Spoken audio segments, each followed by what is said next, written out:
Bonjour, donc on se retrouve aujourd'hui pour un nouveau tuto sur Logic Pro, et plus précisément sur un de ses utilitaires, le Apple Loops. Alors qu'est-ce que le Apple Loops? Ce sont ici, aussi bien comme sur GarageBand ou Logic Pro, vous avez des fichiers aussi bien audio en bleu que MIDI en vert, qui contiennent des informations, c'est-à-dire des métadonnées, correspondent à telle ou telle chose, à tel ou tel tempo, telle ou telle clé tonale, de façon à s'y retrouver rapidement quand vous êtes sur une session donnée ou un style de musique donné. Et ben vous pouvez cocher des petites informations de façon à filtrer dans votre grande bibliothèque de sons les éléments qui vous conviennent et qui conviendront parfaitement à la gamme ou au tempo de votre session. Alors là, c'est bien gentil, mais vous allez me dire, on peut le faire directement, on n'a pas besoin de cet utilitaire, on peut créer notre boucle et l'envoyer directement dans la bibliothèque. Oui, sauf que, effectivement, si vous ne connaissez pas initialement, alors ça je vais le supprimer, alors on va prendre le cas de basse 120, j'ai mis 120 parce que je sais qu'il est à 120 BPM, voilà, j'ai un tempo qui est à 110, vous voyez que ma boucle elle n'est pas parfaite, lui il me l'importe, il n'y a pas de souci.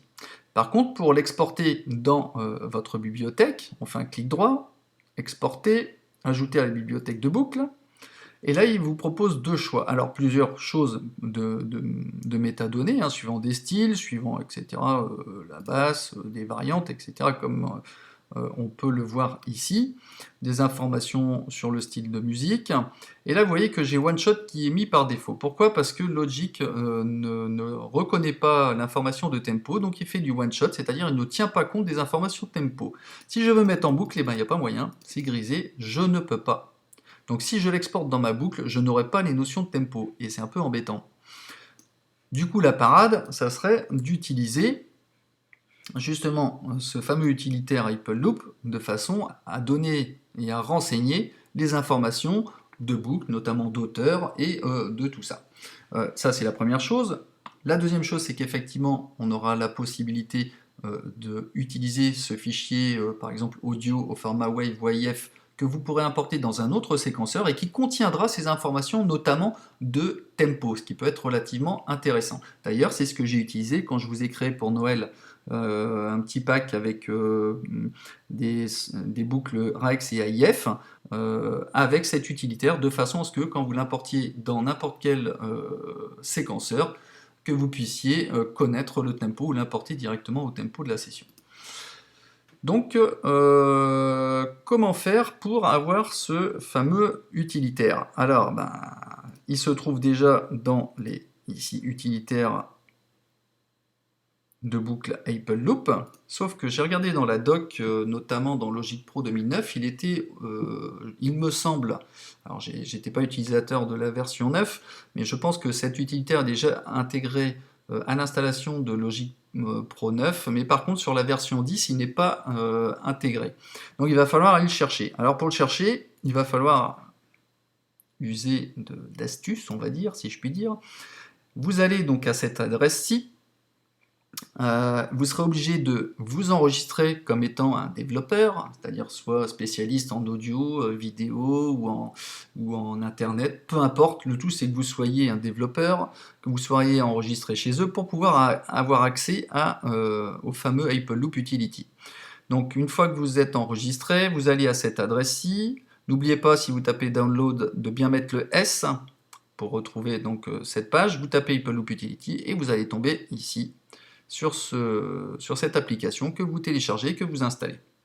Une fois qu'il est installé, une fois qu'elle est installée, l'application, vous allez dans Utilitaire, vous la lancez, hop, et il vous ouvre plein de choses. Alors, qu'est-ce que c'est? Alors, dans un premier temps, on a une fenêtre qui s'ouvre pour aller dire, ben voilà, qu'est-ce que vous voulez analyser, soit un dossier, soit des fichiers. Donc moi, je vais prendre les deux.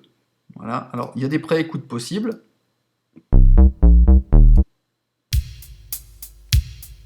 Voilà. Donc je prends les deux, hop, je fais ouvrir. Alors, on voit ici qu'on a 2 échantillons avec leur nom, et plein d'informations, notamment on peut renseigner sur la tonalité si on la connaît, la signature temporelle, l'auteur, on va mettre DRJ, le copyright DRJ, le commentaire, là on va dire banque DRJ, hein, sans être narcissique, la collection ce qu'on veut, l'un genre électronique, on peut dire voilà le premier ici c'est une basse, plutôt synthétique. Après, vous remplissez ce que vous souhaitez. Vous voyez qu'à partir du moment où vous touchez quelque chose, il y a un petit point qui se met, comme quoi on a fait une modification et qu'elle est prête à être enregistrée. Tout enregistré, ça enregistrera toutes les modifications. Sinon, quand vous faites enregistrer, vous enregistrez celui qui est sélectionné. En l'occurrence, le bass 120.wave. Je sais qu'à la base, lui, il est à 120. Je l'ai mis pour m'en rappeler, il est à 120 BPM. Et là, vous voyez qu'ici, on n'a pas de notion de tempo d'enregistrer parce qu'on n'est pas en mode boucle. Quand vous activez le mode boucle, il détecte automatiquement le BPM à 120, tout simplement. Donc là déjà, on est prêt pour enregistrer, on a déjà des informations bien précises sur notre sample qui est au format WAVE pour l'instant. Ici, vous avez un onglet transitoire. Alors ça fait un peu fouillis, vous pouvez baisser la sensibilité, voire l'augmenter, ou surtout, allez voir, réduire les divisions, huitième, quart de note, etc. Alors à quoi ça sert? Les transitoires, hein, c'est une analyse qui est faite avec les petits pics hein, qu'on a à chaque fois, qui sont bien distincts, notamment quand c'est une rythmique. Là sur la basse, effectivement, c'est visible également. Vous pouvez les déplacer en clic gauche souris, vous sélectionnez, vous faites sup pour en supprimer. En gros, à quoi ça va nous servir? C'est un peu comme les slices quand on édite un fichier Rex sur le Dr Octorex. Hein. En gros, vous aurez des divisions qui marquent bien les transitoires, ce qui va servir après à Logic quand il va utiliser cette technologie, on va dire, de flex time, c'est-à-dire il va pouvoir étirer ou rétrécir un échantillon de façon à l'adapter au tempo de votre session sans qu'il y ait altération du son. Donc c'est important de déterminer justement ces transitoires, car au niveau du calcul, après pour ajuster votre fichier audio, eh bien, ces informations seront très très importantes. Donc il vous fait une proposition par défaut, après libre à vous d'aller supprimer ou étirer ou déplacer ce que vous souhaitez au niveau des transitoires en fonction de la résolution hein, ou des notes entières. Voilà, ça après vous l'ajustez comme vous le souhaitez. Une fois que vous êtes que c'est parfait, ben, vous faites enregistrer. Hop. Alors il vous demande de l'enregistrer de modifier au format WAVE, au format IF. Donc, moi je vais le mettre au format IF. Voici. Donc là il a été modifié. Bon après on peut le faire avec l'autre ici. Voilà. Donc là j'en ai un autre. Donc je vais mettre pareil DRJ, banque DRJ. On va dire pareil, ça c'est de l'électronique. Là on va dire c'est plutôt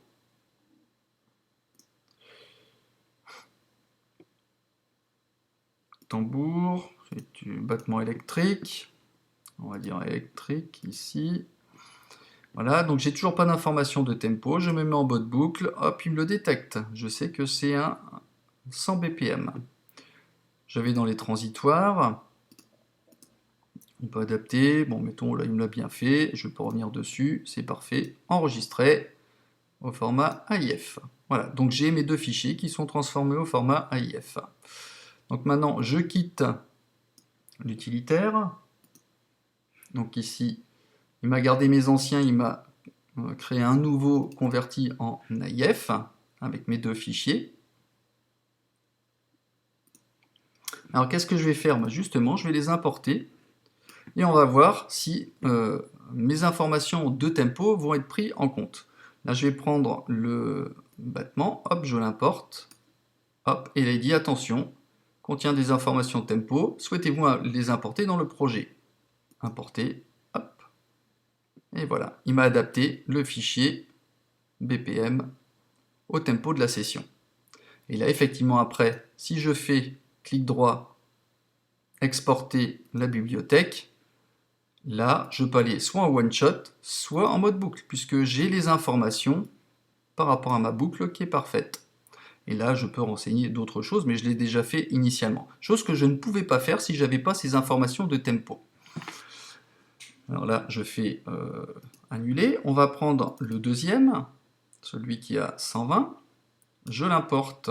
Donc lui, forcément, il va pas en tenir compte parce qu'il a pris en compte le premier. Mais si je supprime, voilà, je reviens à 120 BPM. Hop, je vais importer celui à 120. Hop, information de tempo, toc. Il me l'a mis à 120. Donc vous allez me dire, évidemment, si on importe deux boucles, une à 120, une à 100, il va bien falloir que on en choisisse une. Donc par défaut, c'est celle initialement importée. Si je prends la deuxième, l'autre va s'adapter. Hop, vous voyez, elle était plus longue. Attendez, je vais le supprimer. Voilà, j'ai celle à 120. Je vais aller un peu vite. Je vais prendre celle à 100. Vous voyez que si je l'importe, mon clip est plus long. Et quand je lâche, hop, il va l'adapter directement de façon à ce qu'il puisse être lu. On va le lire en même temps pour voir. Au tempo de la session.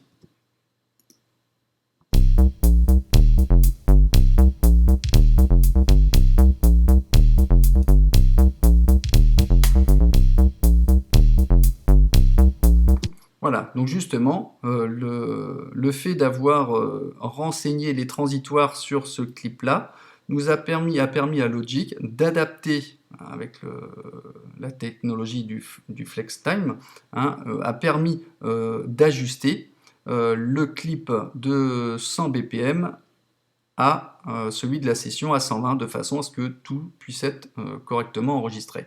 Donc après, qu'est-ce qu'on va faire? On va exporter, on va l'ajouter à la bibliothèque de boucles. Donc j'ai une boucle comme ça, je vais l'appeler ici DRJ de façon à ce que je puisse le retrouver facilement.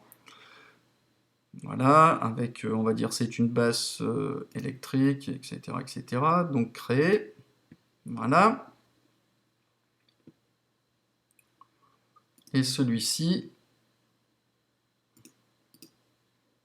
on va l'exporter également. Alors c'est une boucle, lui on va dire que c'est une toute batterie. Batterie, on va dire batterie électrique. Acoustique aussi si on veut. Hop, et je vais le renommer DRJ. Du bas batterie, voilà, je le crée. Voilà, donc il est bientôt ajouté à la bibliothèque. Voilà. Donc là, si je tape DRJ, je vais retrouver normalement, voilà, mes deux sons avec des informations. Alors, attention, vous voyez, c'est que j'ai exporté ma session, celui de 120, directement ici. Par contre, j'ai exporté également la batterie, qui initialement était à 100, mais je l'ai exporté par rapport à un tempo de 120. Donc il a pris en compte un tempo de 120. Donc si effectivement vous voulez ajouter, si vous travaillez avec plusieurs échantillons, mais qui ont des BPM différents et qui sont contenus dans le même dossier, il va falloir faire l'opération plusieurs fois. Je m'explique. Par exemple celui-ci, voilà. On va supprimer les deux. Voilà, j'ai un tempo de 120. Je vais réimporter celui à 100. Donc il va adapter le tempo à 100. Alors on va l'exporter sous un autre nom. Je vais mettre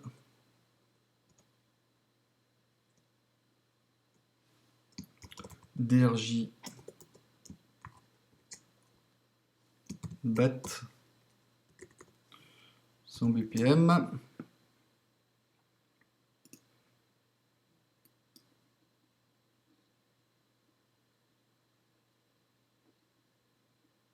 Voilà, on va remettre DRJ. Voilà, il me l'a trouvé. Donc là, j'en ai bien celui à 120. Celui à 120 tout à l'heure, mais que je n'avais pas, que j'avais laissé sur un BPM à 120, donc lui, il a corrigé. Et celui d'origine, qui est à 120 BPM, il est bien repris à 120. Voilà. Ok, donc c'est très bien. Maintenant, on est content. Alors, on laisse la piste audio. Mettons que j'en veuille plus. Ah ben, c'est bien de savoir où il se trouve. Alors, pour retrouver vos AIF, alors vous allez non pas dans Macintosh, mais vous allez ici dans votre session à vous, pour essayer de le retrouver. Sauf que il va falloir accéder à votre bibliothèque personnelle. Donc vous sélectionnez votre petite maison, le Home, vous allez dans Aller, vous appuyez sur la touche Alt pour faire apparaître Bibliothèque. Vous voyez, si je lâche Alt, il n'apparaît pas, et quand vous appuyez sur Alt, vous accédez à votre bibliothèque. Donc vous cliquez, et là, ensuite, vous allez dans Audio, Apple Loop, et votre User Loop, c'est-à-dire celle que vous avez créée. Et là, quand vous cliquez dedans, vous retrouvez vos 3 fichiers. Mettons, il y a celui que j'avais créé ici à 120, alors c'était lequel BPM, celui-ci. Voilà, j'ai fait une erreur, j'en veux plus. Hein, ce qui correspond à celui-ci, qui était initialement à 100, que j'ai exporté à 120, j'en veux plus. Je le prends, je sélectionne, clic droit, supprimer. On est bien d'accord, il est supprimé de la liste. Voilà, je suis content. Et là, quand vous faites une recherche, hop, DRJ, et bien malgré tout, il apparaît encore. Même si vous quittez et que vous relancez Logic, et ben vous mettez DRJ et il va quand même être présent. Son spectre sera toujours là, sauf que vous ne pourrez pas l'utiliser. Alors imaginez tous les essais que vous faites et puis que vous ne puissiez plus le supprimer, c'est un petit peu galère. Donc l'astuce pour faire disparaître, c'est que vous allez ici dans Boucle, et vous allez dans Réindexer toutes les boucles. Donc il va réindexer, il va recalculer et repositionner en fonction des métadonnées tous vos samples de la librairie, et il va supprimer ceux qui sont grisés. Ça peut prendre un certain temps, effectivement, en fonction de la grosseur de votre bibliothèque, du nombre d'informations que vous avez dedans.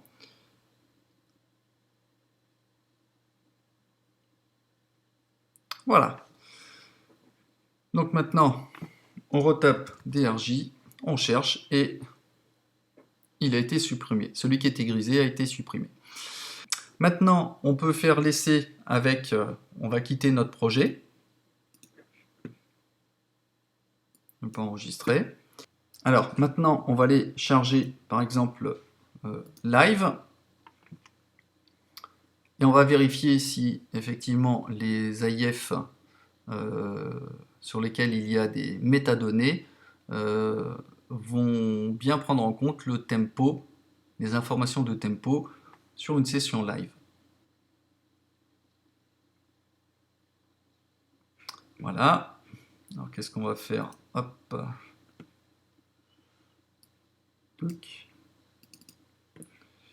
On va importer, on a une session qui a 120 par défaut, je vais prendre celle qui a 100, hop, voilà.